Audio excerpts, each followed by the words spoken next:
Mnoge bobičaste kulture su nove kod nas, ali u zemljama otkud potječu uzgajaju se od davnina.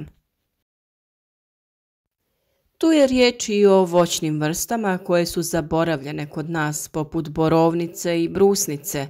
One su autohtone kod nas, ali se nikada prije nisu ozbiljno razmatrale za uzgoj.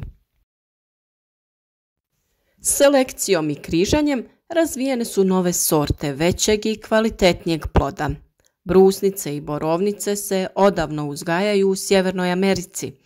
Američka borovnica ima veće plodove i od nje potječu novije sorte koje su dostupne kod nas. Slično je i sa brusnicom. Aronija također potječe iz Sjeverne Amerike i Kanade. Goji potječe iz Kine.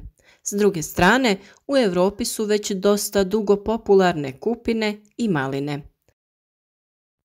Ribis također pripada u starije bobičaste kulture, prisutan je u skoro svakom vrtu, ali u ozbiljnom uzgoju tek u simboličnim proizvodnim količinama. Tek u ovo novije vrijeme raste zanimanje i za tu kulturu, jer je ljekovita, tražena u proizvodnji sokova i moguće ju je ekološki uzgajati. Svim ovim kulturama su zajednička antikancerogena i razna druga ljekovita svojstva. No, potrošnja i konzumacija su kod nas i dalje male, ponajviše zbog slabo organiziranog otkupa, nedostatka prehrambenih navika konzumiranja ovog korisnog voća, kao i nedostatak edukacije i nedovoljnog marketinga. U nastavku ovog videa pogledajte gdje se mogu uzgajati ove biljke i poslušajte zbog čega bi svaki vrt i voćnjak trebao imati ove bobice. U videima koje imate već na našem kanalu možete pogledati opširnije informacije vezane za uzgoj voća, pa ako se zainteresirate za neku od ovih biljaka, potražite i te video savjete. A ukoliko do sada još niste, zapratite naš kanal i podržite naš rad. Kada je riječ o bobičastom voću, njegov uzgoj je nešto zahtjevniji od uzgoja jabučastog, koštičavog ili orašastog voća. Možda se upravo u tome krije razlog zbog čega je ovo voće rjeđe u našim vrtovima i voćnjacima. Kao i uvijek, mi se nadamo da će vas ovaj video zainteresirati i da ćete posaditi neku od ovih voćki. Pa krenimo sa aronijom, grmolikom biljkom koja je porijeklom iz Sjeverne Amerike. Ova biljka je izuzetno otporna i prilagodljiva, te se može uzgajati u područjima oštre kontinentalne klime, te na tlu koje nije pogodno za uzgoj drugih voćnih vrsta. Ona nema posebnih zahtjeva prema tlu, pa se može uzgajati na siromašnim, pjeskovitim i vlažnijim tlima na kojima se duže ne zadržava voda. Aronija inače traži puno svjetla, pa je treba saditi na sunčanim terenima. Natapanje je obavezna mjera jer su plodovi u sušnim uslovima manji i još više trpkiji. Često se koristi za ljekovite sokove, pa je bitno da se ne uzgaja upotrebom hemijskih sredstava.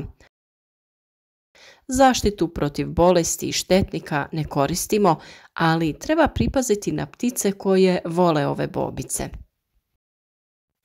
Aronija se vrlo lako razmnožava nagrtanjem ili položenicama, a taj postupak smo pokazivali već u jednom od prethodnih videa. Aronija inače spada u voće sa najbogatijim sadržajem biljnih fenola, a za jednu obitelj dovoljno je samo nekoliko grmova ove tako divne biljke.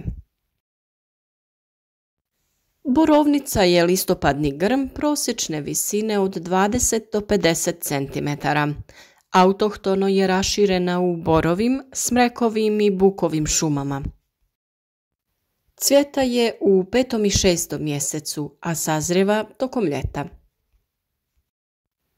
Američka borovnica je korištena za križanje i selekciju najčešćih sorti koje se danas mogu naći u prodaji.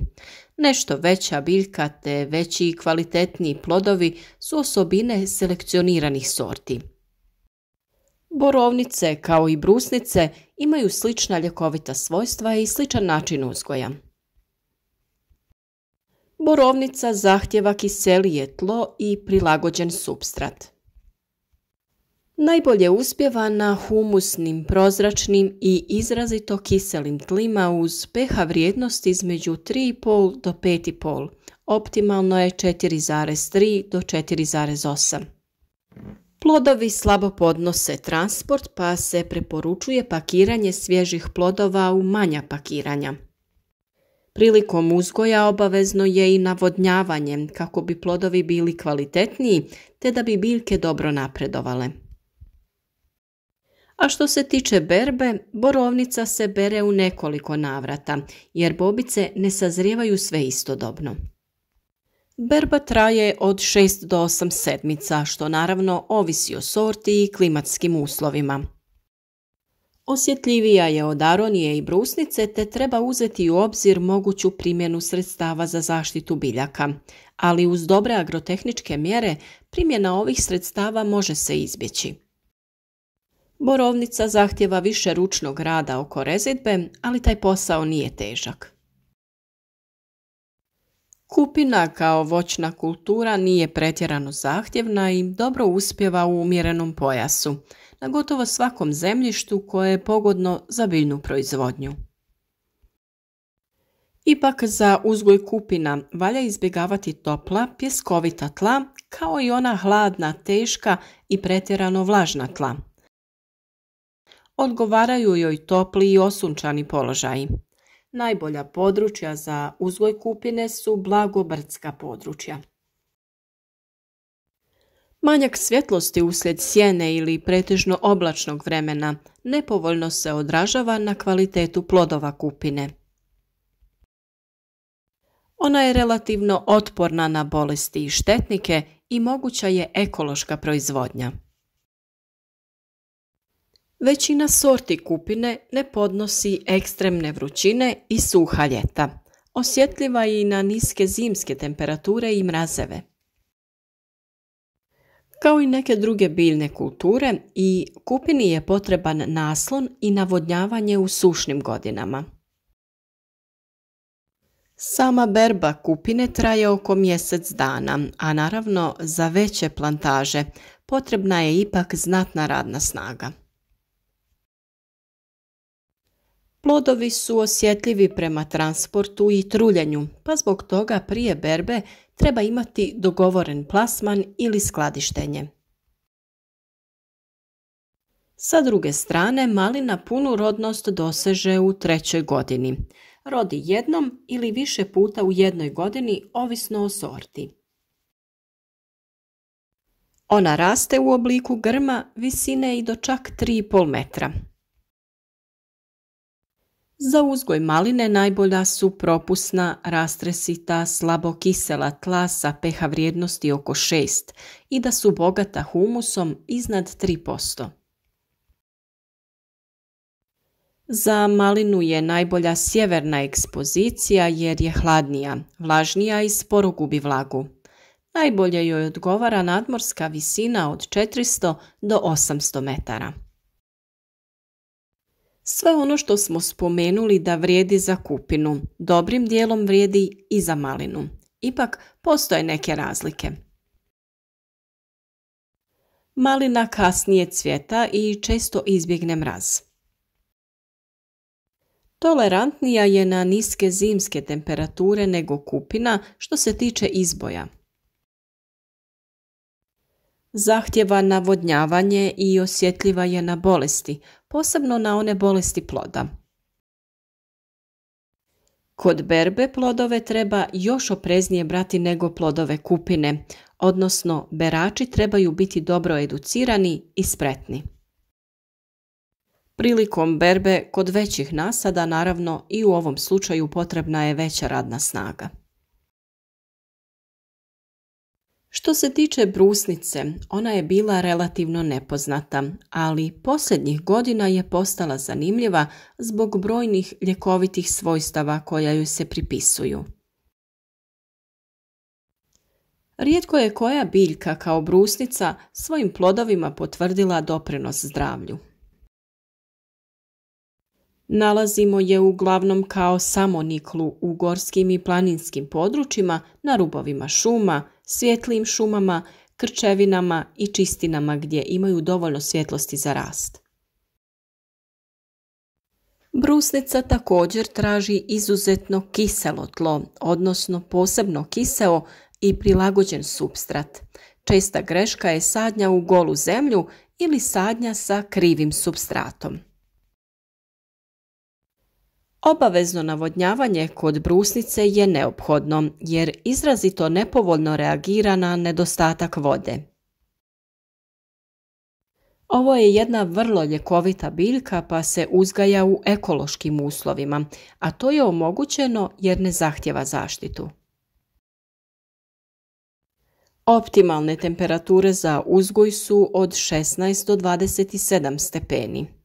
Visoke temperature izazivaju ožegotine na plodovima, dok visoke jesenske temperature sprječavaju razvoj crvenila ploda. A tu je i ribiz, to je višegodišnja grmolika biljka. Postoji crveni, crni i bijeli ribiz. Grm je uspravan, doseže do čak 2 metra visine i može živjeti i donositi plodove čak 20 godina ili duže.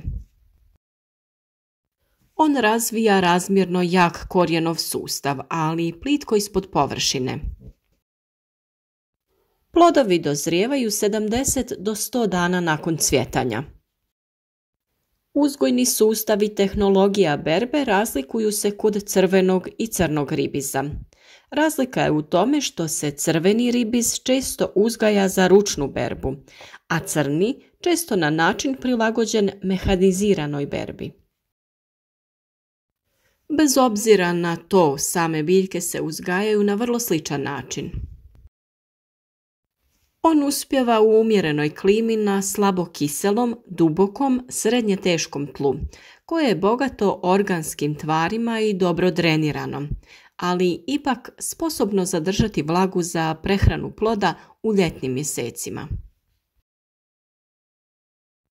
Prednost ribiza pred drugim voćem je što, kad dozrije, plodovi mogu na grančicama ostati još 4 do 6 sedmica bez gubitka kvalitete. Zbog plitko raspoređenog korijena osjetljiv je na sušu i nužno je navodnjavanje. Osjetljiv je i na visoke temperature, a zbog rane vegetacije i cvjetanja osjetljiv je na proljetne mrazeve. A sa druge strane ribiz nije osjetljiv na niske zimske temperature. Napadaju ga i razni štetnici i bolesti, pa se teško može uzgajati bez ikakvih zaštitnih sredstava. Također rano dozrijeva već na kraju proljeća, ovisno o sorti koju uzgajate. I ova biljka također ima mnogobrojna ljekovita svojstva, a posebno crni ribiz. Idealan je za proizvodnju soka.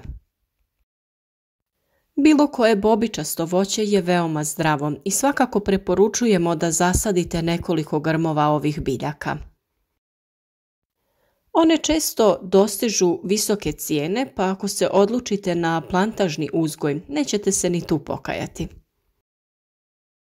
Ipak u tom slučaju obratite pažnju na tržište i planirajte plasman.